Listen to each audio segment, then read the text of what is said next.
With all the news about Buckeye players entering the transfer portal, some Buckeye fans might be wondering who is staying in school and will be in Columbus next year. And a recent tweet from Mayan Williams indicates that he has unfinished business in a Buckeye uniform. You are Locked On Buckeyes, your daily podcast on the Ohio State Buckeyes.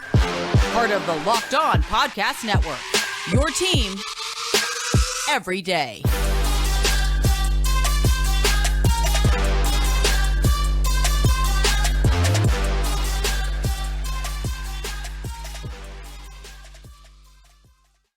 What is up, Buckeye fans? Welcome back to another episode of Locked On Buckeyes, part of Locked On Podcast Network. I'm your host, Jay Stevens, also the host of the Jay Stevens Podcast. It is Friday, January 6th. We're not going back in time. It's January 6th in the year 2023, and today's episode is brought to you by our friends at BetOnline. BetOnline has you covered this season with more props, odds, and lines than ever before. BetOnline, where the game starts. During this episode, we will discuss Buckeyes that have entered the portal and an update on a player that the Buckeyes have picked up via the transfer portal as well. And your Ohio State basketball team falls short, loses by 2 points to the Purdue Boilermakers. We'll discuss that game later in this show. But before we get to any of that, Miyan Williams, the tweet, the words were simple. It was 2 words,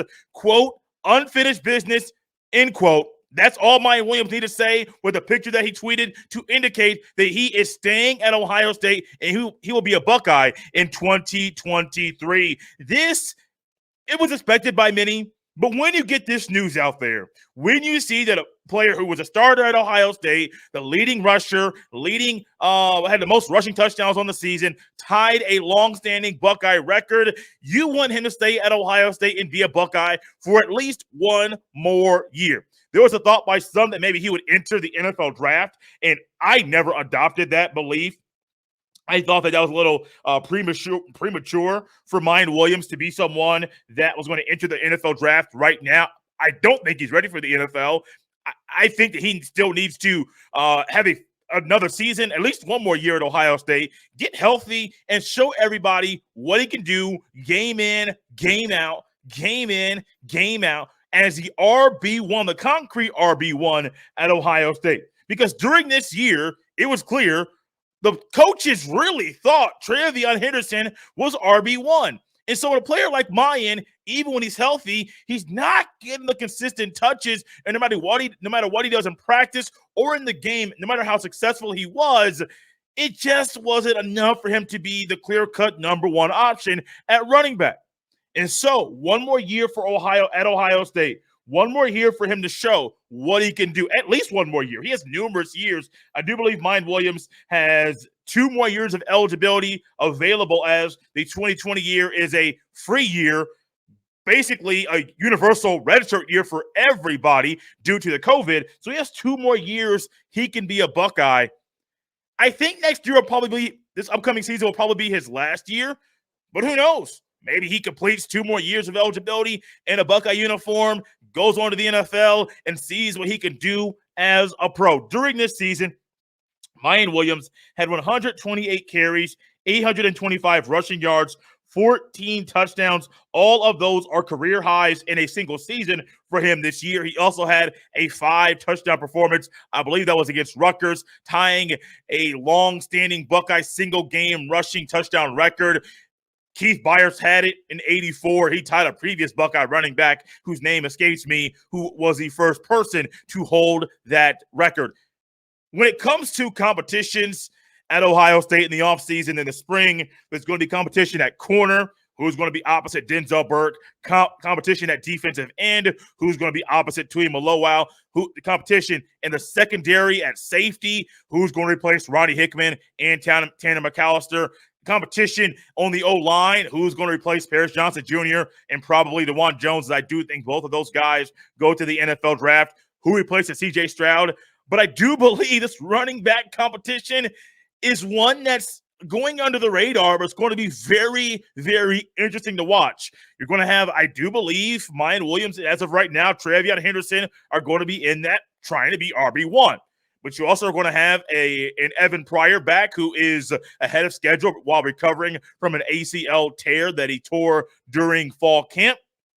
Also, Dallin Hayden, also Chip Trayanum, who moved back to running back after starting the season at linebacker for Ohio State. And knowing that Mayan Williams is here, knowing that Mayan Williams is back in a Buckeye uniform, that number 3 uniform, that jersey that opposing defenses did not want to see on the field, that's one that the Buckeyes want to see. Hey, give him the ball, let him spin.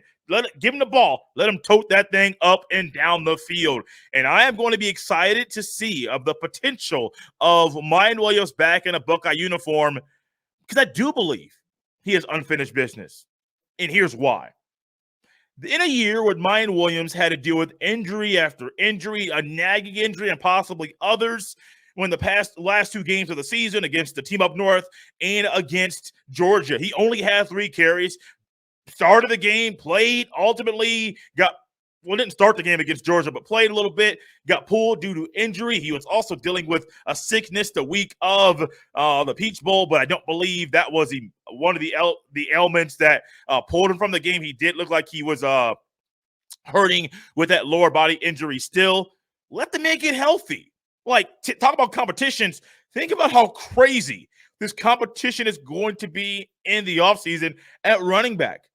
My early prediction is that Mayan Williams is RB1. That's what I'm going to say. I'm going to say that, hold to it all offseason. Unless something crazy happens, Mayan Williams is my RB1 next year. But also, I do think Travion Henderson, after the foot surgery, he's going to try to do a whole lot more to try to be RB1 for Ohio State. And that's what my eyeballs are on. Not only the unfinished business that Mayan Williams has, but the running back competition. Because imagine if Henderson gets a whole lot better, Mayan Williams gets a whole lot better, and you have that 1-2 punch of Williams and Henderson in the backfield. Buddy, that's going to be fun to watch. And that's also going to help a young quarterback, no matter if it's Kyle McCord or Devin Brown. Mayan Williams has, quote, unfinished business, end quote, in a Buckeye uniform, and I cannot wait to see what he does during the next college football season, where he will be in the backfield for your Ohio State Buckeyes. While Mayan Williams will be in the backfield for the Ohio State Buckeyes, there will be numerous players that will not be in a Buckeye uniform the next time the Buckeyes step on the field. Who are they? There's one guy that committed to Ohio State via the transfer portal. We will discuss all that next right here on Locked on Buckeyes. This episode is brought to you by Built Bar. Looking for a delicious treat but don't want all of the fat and calories? Then you gotta try a Built Bar. We just got through the holidays, and I know my goal is to eat a little healthier this year. If you're like me, where you want to eat healthier but don't want to compromise taste, then man, I've got just the thing for you. You gotta try Built. With Built, healthy is actually tasty. What makes Built Bar so good? Well, for starters, they are all covered in 100% real chocolate. That's right, real chocolate. And they come in unbelievable flavors like churro, peanut butter brownie, and coconut almond. I'm not sure how Built does it, but these bars taste like a candy bar while maintaining amazing macros. And now you don't need to wait around to get a box. For years, we've been talking about ordering your Built bars at Built.com. Now you can get them at your local Walmart or Sam's Club. That's right. Head to your nearest Walmart today, walk to the pharmacy section, and grab yourself a box of Built Bars. You can pick up a 4-bar box of cookies and cream, double chocolate, or coconut puffs. If you're close to Sam's Club, run in and grab a 13-bar box with our hit flavors, brownie, batter, and churro. You can thank me later. Thank you for making Locked on Buckeyes your first listen every single day. Make sure to check out the Locked on Sports Today podcast. Locked on Sports Today has the biggest stories around the sports world in 20 minutes or less. Plus instant reactions, game recaps, and Locked on's take of the day. Locked On Sports Today, available on YouTube and wherever you get your fine podcast. Buckeyes in the portal. We have not talked about this extensively all offseason. There's been a lot of other things to talk about. And honestly, as one of my alarms goes off, there's other things we could discuss as well. Basketball. We could do some long, extensive things about grading players from this past season. But with the portal information being here and there being numerous Buckeyes that are in the portal, some that have already committed to future landing spots where they'll play the football down the road, this is the perfect time to discuss Buckeyes that have entered the portal and Buckeye players, well, one that's committed to be a Buckeye from the portal in 2023. To date, there are numerous players, some on a lot more on defense than offense, that have entered the portal. A headliner, Javonte Jean-Baptiste, defensive end, into the portal earlier this week. J.K. Johnson at corner, he entered the portal as well. Walk-on punter Michael O'Shaughnessy, he entered the portal, I believe that was on Thursday. Backup long snapper Mason Arnold, who played, I believe, the last 6 games for the Buckeyes at long snapper, as Bradley Robinson, the normal starting long snapper, he missed the end of the season, about half of the year, due to an injury he suffered this year. Taraja Mitchell, linebacker, been around the Buckeyes for a very long time. I believe he's going to be going into his 6th season of playing college football. He committed to the Florida Gators prior to the Buckeyes playing in the Peach Bowl. Jansen Dunn, safety, entered the portal, has already committed to be a Kentucky Wildcat. Jalen Johnson, a corner. Blaze X-Line, he's a walk-on receiver, into the portal. And then Lloyd McFarquhar, I always butcher that last name, at corner. He entered the portal as well. The portal watch for the Buckeyes is interesting because I do think there's 2 things. One, this first 45-day window, I don't think there's the players that the Buckeyes are going to lose. I think there's going to be more players into the portal during this first 45-day window, which started on December, I think that Monday or Tuesday after the conference championship games were played. I butcher the exact start date of that. I know it's a 45-day window, so it's coming to a close here shortly. But then there's another 45-day window at the end of spring practice. And that's where I think you could see 5 to 10 more Buckeyes after the competition at positions have been started and you play in the spring game. We saw a few Buckeyes enter, Legend Cavazos being one of them, enter the portal during spring practice a year ago, and I would not be shocked if you get 5 to 10 more Buckeyes who enter the portal at that time. Guys at corner, guys at quarterback, guys at running back, guys at safety, guys on the O-line that are trying to get some playing time, thinking they're going to move up the depth chart. Then they ultimately realize they might have a better shot to play more at another school in the upcoming college football season. Happy for Taraja Mitchell. He's going to another school to play the football. I don't think he's going to play here next year. And honestly, I don't know how much he's going to play at Florida. I have no idea. Also, he's going there where he will be with a former Buckeye teammate and Jack Miller III, who is also going to be trying to fight for a position next year as his showing as a starting quarterback for the Florida Gators. The last game of the year, he did look too hot. Javonte Jean-Baptiste has more football to play in him, and I do think some say he's in a shot. He has a shot to be a starter in the upcoming season. I do not think so. I think he'll get more playing time outside of Columbus. Now, there is a player that was in the portal that has now committed to be a Buckeye in the future. It's Jahad Carter. He is a safety from, he was formerly a Syracuse Orangeman. I don't know. It's a weird mascot name. Stands at 6'2", roughly 200 pounds. He is a 3-year player at Syracuse, has 2 years of eligibility left this past season, had 36 tackles, had a half of a tackle for loss, 3 interceptions, 3 pass breakups, 1 fumble recovery, and 1 touchdown as well. Those are not season or career highs for a season, but he does come in and potentially immediately fill a need for Ohio State. With Ronnie Hickman going to the NFL draft, Tanner McAllister not having any more eligibility left, there is a need either at one safety spot, maybe a strong safety spot for Ronnie Hickman, or even a nickel corner or a slot corner, the Tanner McAllister role. I do think Jahad Carter can come in immediately and play. But as I know Ryan Day, not saying I know him personally, but as I have picked up things along the way from him as a coach and his coaching style, he is not promising a starting spot right now to Jahad Carter, which I think is perfectly fine and a great way to bring a player into Columbus. You got to fight for it, buddy. You have to work for it.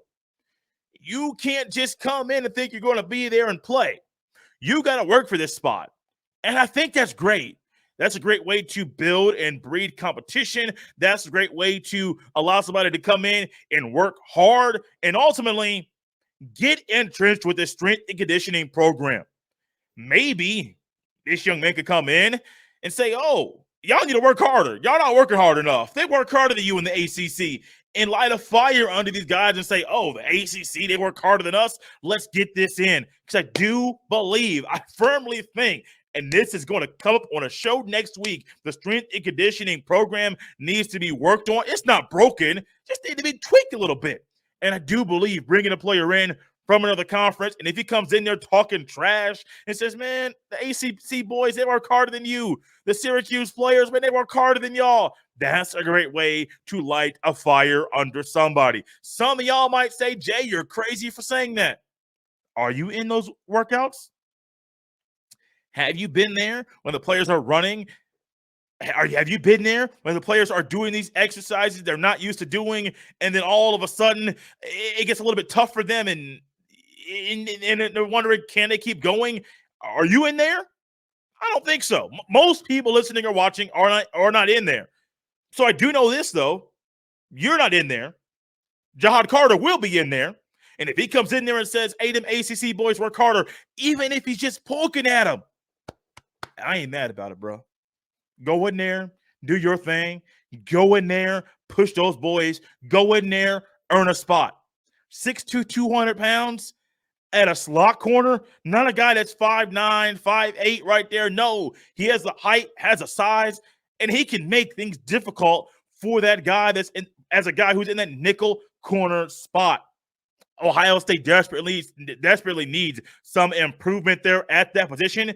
In Jahad Carter, if he earns that spot, he can make the improvement, show the improvement that Ohio State wants from a player that plays that position. Numerous Buckeyes in the portal. I think more will be there.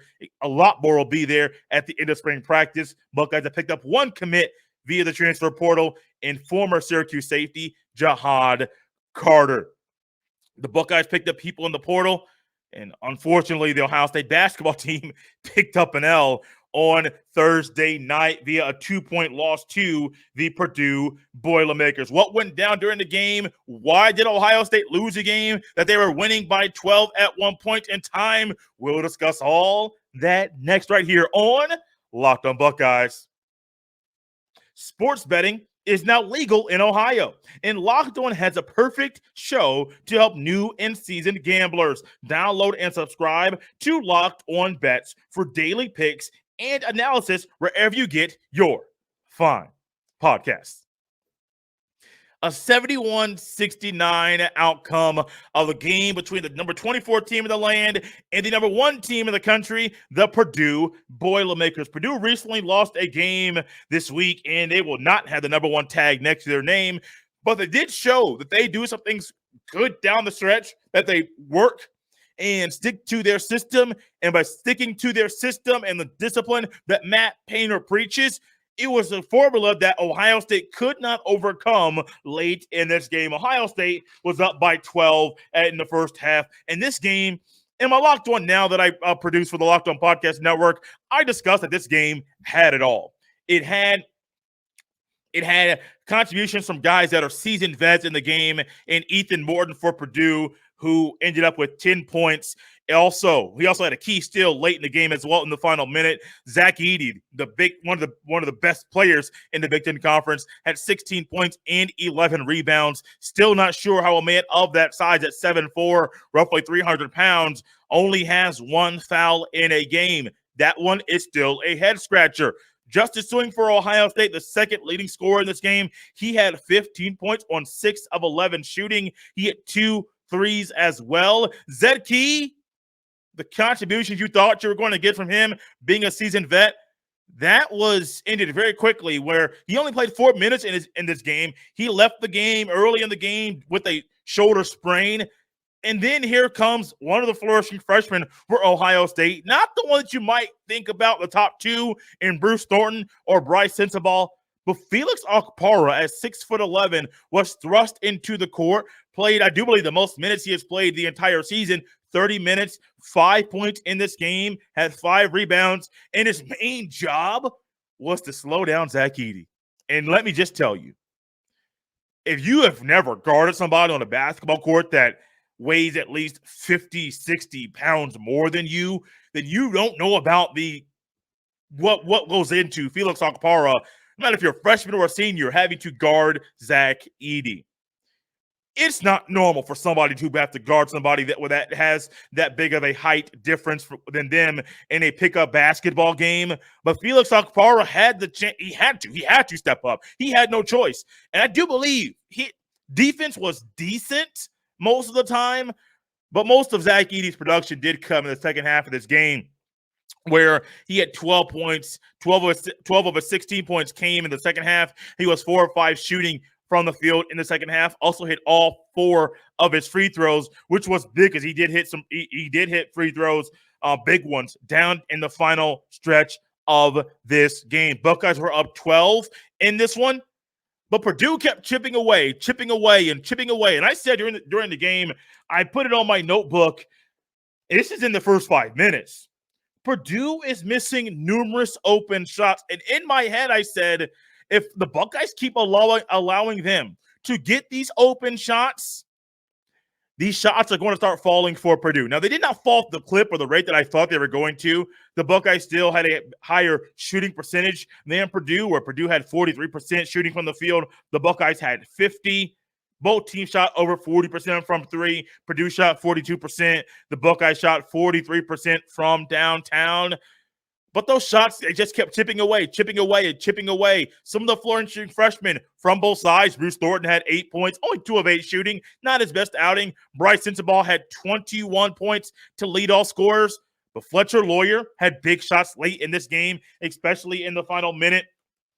He did hit the go-ahead 3 with 10 seconds left, but that wasn't without another flourishing freshman, Braden Smith, for Purdue, who was just sound in his job. Braden Smith also had 4 rebounds, 6 assists, point guard for the Boilermakers as a true freshman. In the Buckeyes, man, you're thinking Justice Swing doing some good stuff. Bryce Sensabaugh has a great feel for the game. Bruce Thornton's doing good. Sean McNeil hits a big 3 in the final minute. You're thinking, okay, something's going to happen. And what happened was Purdue did what was needed. Purdue stole the ball from Justice Swing with under 28 seconds left, got him in that coffin corner or dead man's corner, as one analyst said on the FS1 after the game. Ethan Morton, who sound player, hit some big shots for Purdue, stole the ball. Matt Painter calls timeout. With 10 seconds left, Fletcher Lawyer hits a 3, and that was something that Purdue did very, very well. Get the ball down to Zach Edey and force Ohio State to double-team the big men down low. Now, the double team came from the man that threw the ball in, the defender who was guarding the man that threw the ball into Zach Edey. That man comes down, which leaves the man that just passed the ball wide open. These are things going through my head. You leave that man wide open, that man Fletcher Lawyer, who you know can knock down that shot, instead of the double team coming from the backside or an off man, the weak side of the court. It comes from the guy who is guarding the guy who passed the ball inside. Defender comes down. Defender comes over top to try to defend, to kind of rotate. He was too late. Fletcher Lawyer knocks down the 3. And then here's the confusing part. Bryce Sensabaugh, who had been so good throughout this game, has a great feel for the game. I don't know what kind of play Chris Holtman called, but when Bruce Thornton gets the inbound pass, passes the ball to Bryce Sensabaugh, he got trapped, and Bryce Sensabaugh, instead of trying to pass the ball to somebody else, he couldn't. Defense is too good. Threw up a weird shot, and I get it. I got to give credit to Purdue. Also, Bryce Sensabaugh, I have seen him make great decisions down low. I still have no idea what was going on with that out-of-bounds play with 10 seconds left, or less than 10. I have no idea. I don't. I have no idea what was going on. The Buckeyes lose the game 71-69, 71-69. They fall to 10-4 on the season. The good thing is they have another game this weekend, or they have a game this weekend against Maryland that is at 1 o'clock on the ESPN on Sunday afternoon. Some of you will be watching the NFL football. Some of you will be like me, watching the Ohio State Buckeyes. Trust me, I ain't trying to watch my favorite team, the Indianapolis Colts, right? You know what the Colts have been doing. Wetting the bed every time they play the football. I'll be watching the Buckeyes play basketball, and they look to not have a losing streak, losing back-to-back games. They look to have a game where they get back on the right track and win the next time they step on the basketball court. We are out of here on this Friday, a Feel Good Friday. I might need to bring back the Feel Good Friday hat. Those of you that are new to the YouTube and don't know about the Feel Good Friday hat, you will see it's not something off the wall. I ain't coming in here with no clown suit, none of that stuff. You'll just see and get a glimpse of what's inside Jay's hat collection. You can follow me on Twitter at jstevens07. You can send all of your emails to jstevens317 at gmail.com. Thanks for making Locked On Buckeyes your first listen today. Now make sure to check out the Locked On Sports Today podcast. Peter Bukowski brings you the biggest stories of the day around the sports world in 20 minutes. Get the analysis and opinions before anyone else with our local and national experts and insiders. Locked On Sports Today podcast, available on YouTube and wherever you get your fine podcasts.